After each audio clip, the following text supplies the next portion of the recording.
Nous allons maintenant passer à un des plats de résistance de PhotoFolder, la génération de widgets pour intégrer ces photos dans ses articles et dans le template de son blog WordPress ou voire même sur un autre site.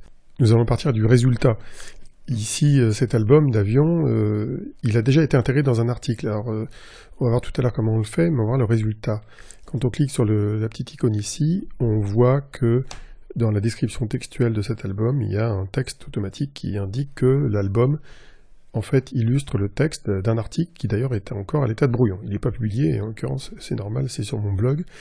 Donc, si je fais un bouton droit pour l'ouvrir dans un deuxième tab sous mon navigateur, eh bien, je vais voir l'article dans mon template et je vais voir en fait un widget qui est l'un des plus sophistiqués de PhotoFolder, qui contient en fait un slideshow automatique avec les vignettes en dessous des photos qui sont dans le slideshow, et on peut l'arrêter, ce slideshow, on peut le mettre en plein écran, on peut cliquer pour passer à la slide suivante, ainsi de suite, et puis revenir en arrière dans le blog. D'ailleurs, vous remarquerez que la photo qui était affichée en grand se retrouve ici. On peut sélectionner la photo aussi avec les vignettes qui sont en dessous. On peut directement télécharger les photos de cet album en cliquant ici. Voyons donc comment fonctionne le téléchargement.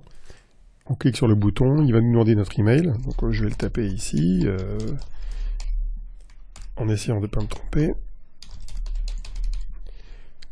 Et quand je vais faire OK, il va me proposer de sauvegarder dans un cookie ce mail pour éviter de le redemander la prochaine fois. Donc là, je vais le faire OK. Il y a un petit temps de traitement géré par le serveur et on reçoit un message via le navigateur comme quoi un fichier zip nous a été envoyé à notre email sous forme d'un mail structuré qu'on va voir. Je vais le récupérer. Voici l'email en question qui nous indique quelles sont les photos qui ont été compressées dans un zip. On a sa taille et on a un lien qui permet de télécharger en cliquant dessus. Ça va lancer le téléchargement dans le navigateur. On voit le téléchargement qui a lieu. Il dure quelques secondes en fonction de la taille du fichier. Et voici le résultat dans l'explorateur. On voit tous les fichiers qu'on a pu télécharger. Donc si je clique dessus, les photos vont apparaître. Et on a un petit fichier texte qui contient les mentions légales qui décrivent les conditions d'utilisation des photos, qui font partie des paramètres qui ont été saisis dans la configuration du plugin. Nous allons revenir au plugin pour maintenant découvrir le générateur de widgets et son usage pour créer le scénario qu'on vient de rencontrer avec un widget de navigation dans une galerie intégré dans un article. Alors j'ai un album ici, mais ça aurait pu être un résultat de recherche, on pourra faire le test plus tard. Je vais cliquer sur les fonctions de l'album en question, je vais cliquer sur le générateur de widgets, donc le bouton qui est ici, il faut s'en rappeler, et on va voir apparaître le générateur. Alors comment fonctionne-t-il? On a tout en haut un choix de format de widget, il y en a une dizaine pour l'instant. Ce sera probablement extensible un de ces jours, on pourra rajouter ses propres widgets. On a ensuite un certain nombre de paramètres qui correspondent aux dimensions du widget et à ce qu'on va y mettre dedans. Et ensuite, la destination. Et quand on est connecté sous WordPress, on a la possibilité d'intégrer directement le widget qu'on est en train de générer, soit dans un nouvel article, avec ce bouton, soit avec ces deux boutons-là et la liste déroulante ici, dans un article existant, y compris en mode brouillon, qui serait dans le blog. On va ensuite avoir tout en dessous, alors il vaut mieux avoir un écran de plus grande taille que celui que j'utilise là pour l'enregistrement du tutoriel, on va avoir la simulation du widget en temps réel tel qu'il figurera dans l'article dans lequel on veut l'intégrer. Voyons donc comment fonctionne la simulation. On va par exemple modifier la hauteur du widget. En cliquant sur ces boutons, on voit que la hauteur s'ajuste. On peut modifier sa largeur également, donc élargir le widget ou réduire sa taille.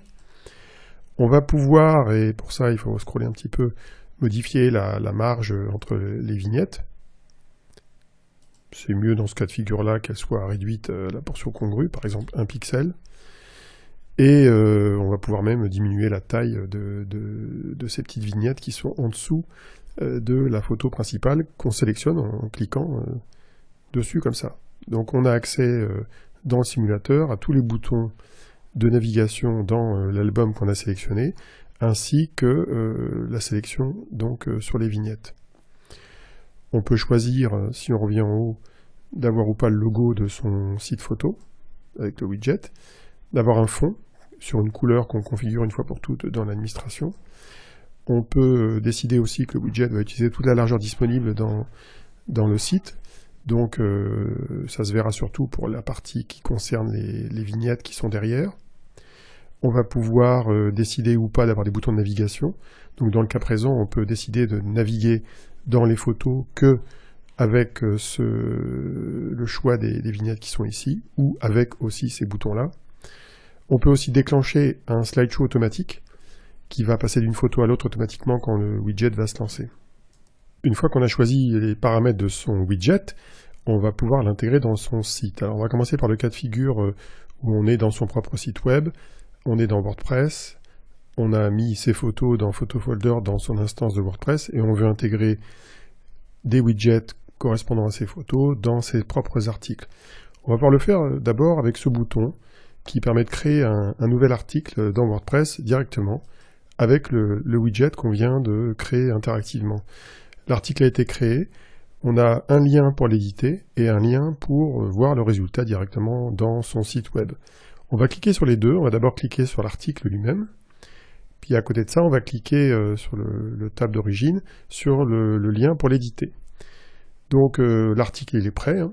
On a notre widget qui est intégré dedans, on a nos petites photos, elles sont navigables, on peut les sélectionner, alors c'est plus ou moins rapide selon la vitesse du réseau et de votre serveur, et on peut passer en plein écran comme on l'a vu précédemment, toutes ces fonctions-là sont opérantes. On revient en arrière, on a un petit texte qui était juste mis ici pour vous indiquer où vous pouvez écrire avant et après votre widget. Maintenant regardons ce que ça a créé dans WordPress. On est dans l'éditeur d'articles de WordPress ici. On a tout simplement ce qu'on appelle un shortcode, c'est-à-dire ce code qui est ici, qui est visible en mode texte là, et qui contient en fait le nom PhotoFolder avec les différents paramètres qu'on a sélectionnés et qui permet de paramétrer tout ça. Alors on peut le modifier à la main si on veut ici, si on regarde dans la documentation la signification de chacun de ces paramètres-là, mais c'est plus simple de passer par le générateur interactif pour voir le résultat. Donc l'article a été créé automatiquement avec le nom à propos de l'album où on était. Il y a une numérotation ici sur le slug qui est lié au fait qu'on en a créé plusieurs pour les effets de la démonstration, donc il en a plusieurs dans la base. Et on peut ensuite le publier une fois qu'on aura rajouté le texte autour. Alors ça c'est une fois qu'on a juste créé un widget, mais maintenant on va pouvoir voir d'autres widgets. On veut par exemple rajouter une seule photo. Donc pour ajouter une seule photo, on va déjà la sélectionner. On va prendre le Junkers qui est ici, on va l'afficher en grand. On va relancer le générateur de widgets. On va choisir d'afficher uniquement une photo. Donc c'est le troisième bouton qui est là. Donc la photo elle apparaît ici. Elle est censée aller avec ou sans légende, hein, selon le cas de figure. On va rajouter son nom quand même. Hein. Voilà, on a le nom qui apparaît en dessous. On va enlever le logo. Et on va se dire, tiens, je voudrais l'intégrer dans un article qui existe déjà. Donc là, on a la liste des articles qui existent déjà dans le blog, le plus récent étant en premier, y compris ceux qui sont en mode brouillon, donc qui ne sont pas encore publiés. Tous les autres, ce sont des articles en production, donc j'y touche pas. Hein. Donc on sélectionne celui qui est en mode brouillon, et on va décider de rajouter cette photo au début de l'article, c'est le petit coin qui est là, ou à la fin, donc on va prendre le début.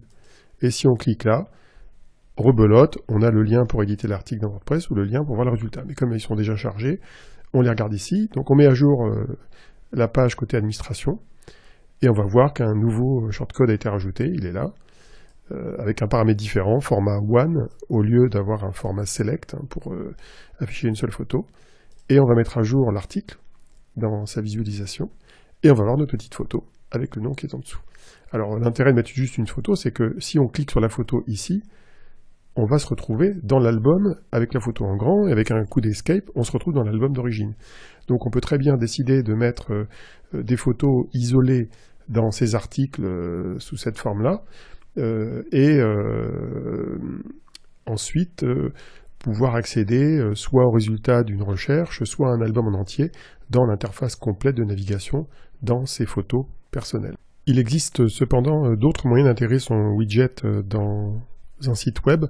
On n'est pas obligé d'être dans son propre site web sur WordPress. On peut très bien avoir des galeries photos qui sont gérées dans un site WordPress d'un côté, où il y aurait que les galeries photos par exemple, et intégrer les widgets dans des sites externes. Alors, pour ce faire, on va utiliser le générateur de widgets de manière traditionnelle au niveau de la simulation, et on va accéder par le bouton plus aux différents moyens d'intégrer son code dans un site externe.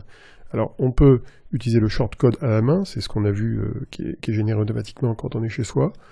On peut générer un code PHP, qui est ici, qui va permettre l'intégration d'un widget dans un template, par exemple pour intégrer un widget dans une sidebar sur son blog. On va pouvoir intégrer un script, JavaScript. On va pouvoir intégrer un iframe ou une URL directement pour l'intégrer dans des logiciels qui seraient capables de remplir des cadres avec des contenus provenant d'Internet. Alors on va prendre un exemple, on va double-cliquer là, on va sélectionner le texte en faisant copier.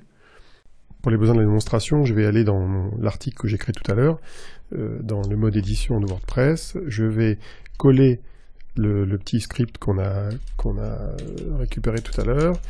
On va indiquer widget avec script et juste en dessous widget avec shortcode. On va sauvegarder le brouillon et on va regarder à quoi il ressemble.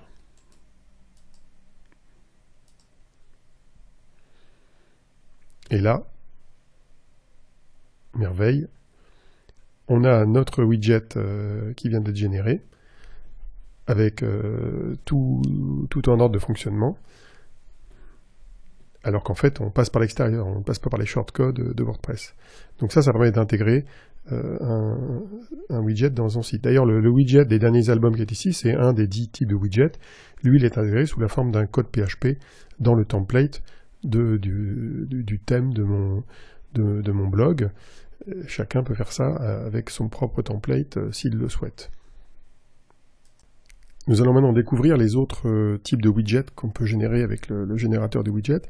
Donc le premier, par précision, c'est une galerie qui est navigable avec une photo qui apparaît en grand et le petit menu en dessous qui permet de naviguer dans les photos et aussi de passer en plein écran. La même chose, compléter des vignettes en bas. La photo toute seule qu'on a déjà vue en démonstration, l'ensemble des photos de la sélection qui vont apparaître à la queue leu-leu, donc avec ou sans leur nom et leur descriptif, ça c'est un choix de paramétrage ici, vous voyez le nom et le descriptif, on peut avoir que le descriptif et pas le nom par exemple, ce qui peut être plus propre dans le cas où on a bien documenté les photos et on ne peut pas mettre un nom de fichier. Voilà, donc là il n'y a pas de descriptif sur toutes les photos en l'occurrence. Le cinquième type de widget permet de présenter les photos à la queue leu-leu, soit sur une largeur qui est précisée ici dans les paramètres, soit sur toute la largeur disponible dans l'article où c'est publié. Ça peut être avec le nom des photos ou sans le nom des photos, sachant qu'il est écrété à une ligne pour que l'alignement se fasse bien sur les photos les unes par rapport aux autres.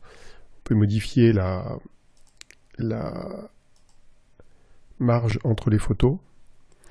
Et on a une petite option qui est disponible sur une bonne moitié des widgets qui permet de déterminer le nombre de photos qu'on veut présenter. Donc ici on peut dire qu'on veut 0 veut dire toutes les photos, 4 photos, donc on va avoir juste 4 photos. On va pouvoir modifier leur hauteur avec la hauteur ici, 70 par exemple, ce qui est un peu petit, donc on peut dire 100, 110, voilà. Et une fois qu'on est content, on peut intégrer ce widget dans son album photo. Quand on cliquera sur la photo, ça permettra d'aller directement dans l'album, comme on l'avait vu dans un cas précédent.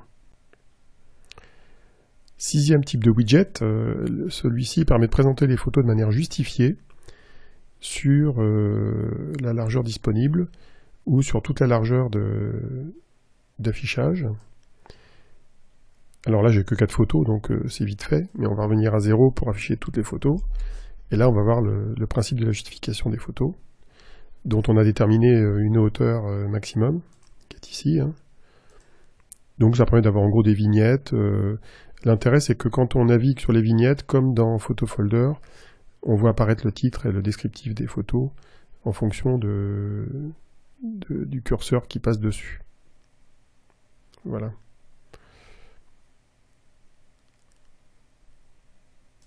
Le 7e type de widget est un widget qui permet de présenter les photos en colonne, en fait.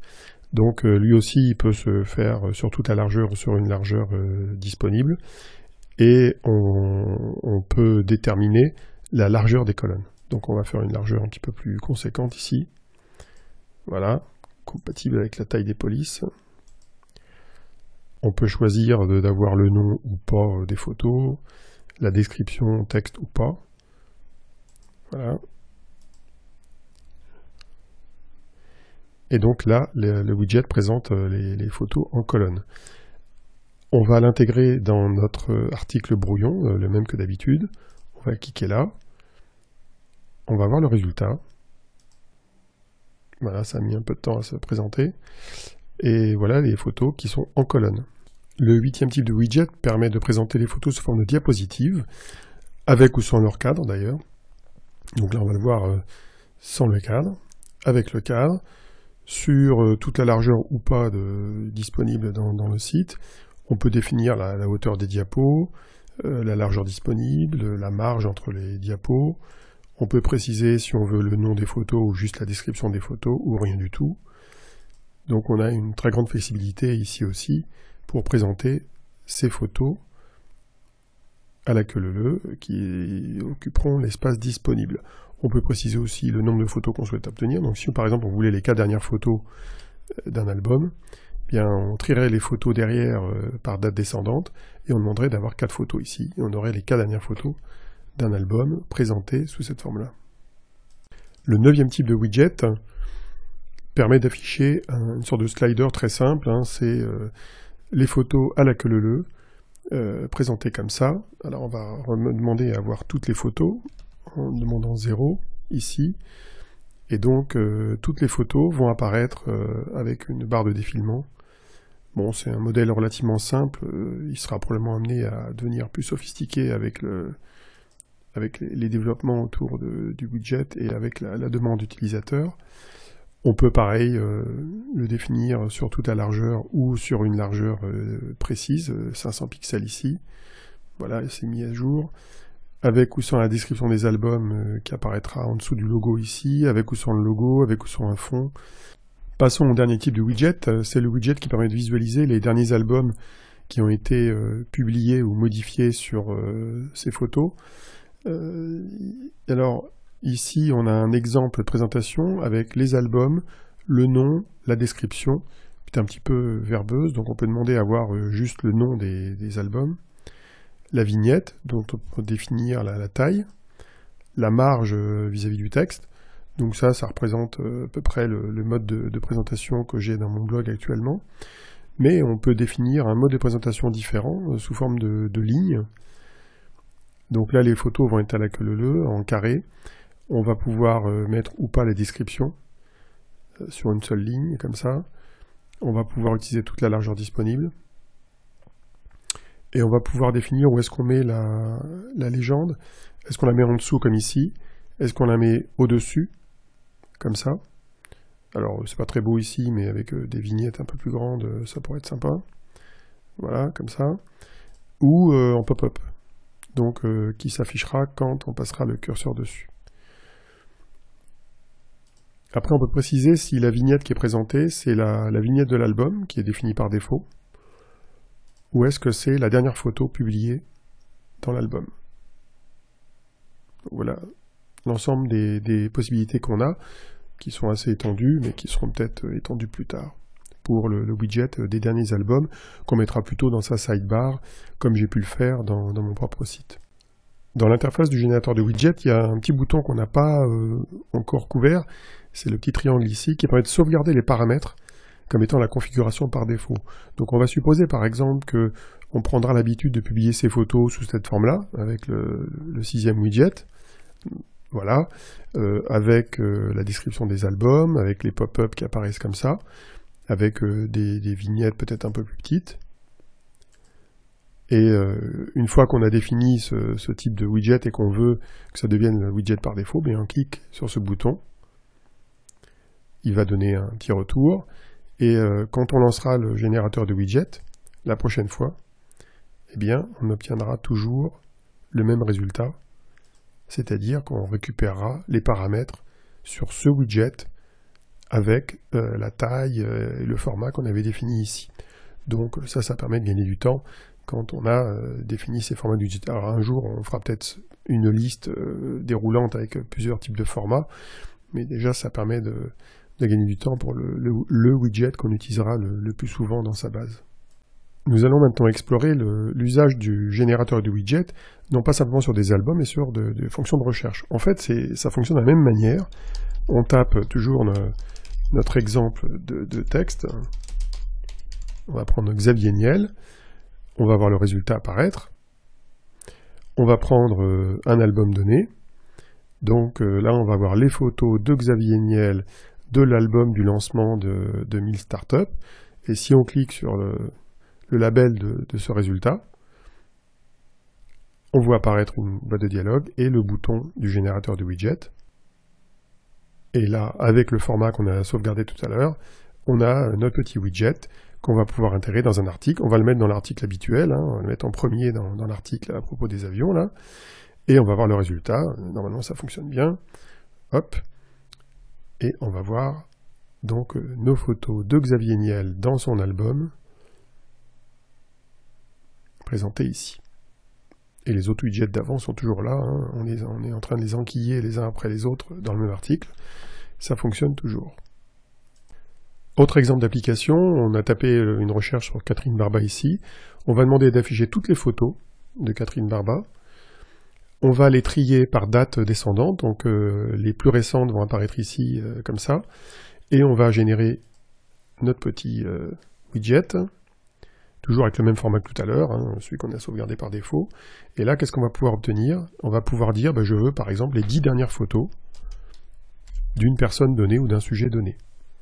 Et voilà nos 10 photos. Donc au fur et à mesure qu'on va rajouter des photos dans ces différents albums contenant ce nom-là, eh bien les 10 photos ici vont être mises à jour dynamiquement dans l'article qui fera référence à ce widget. Dernier cas de figure à regarder sur le générateur du widget, c'est le cas des top people. Là aussi, le générateur fonctionne. Donc là ici, je le groupe des acteurs avec les acteurs indiqués ici. Ils sont triés par date, donc j'ai la photo la plus récente, des photos les plus récentes des personnes qui sont ici en premier.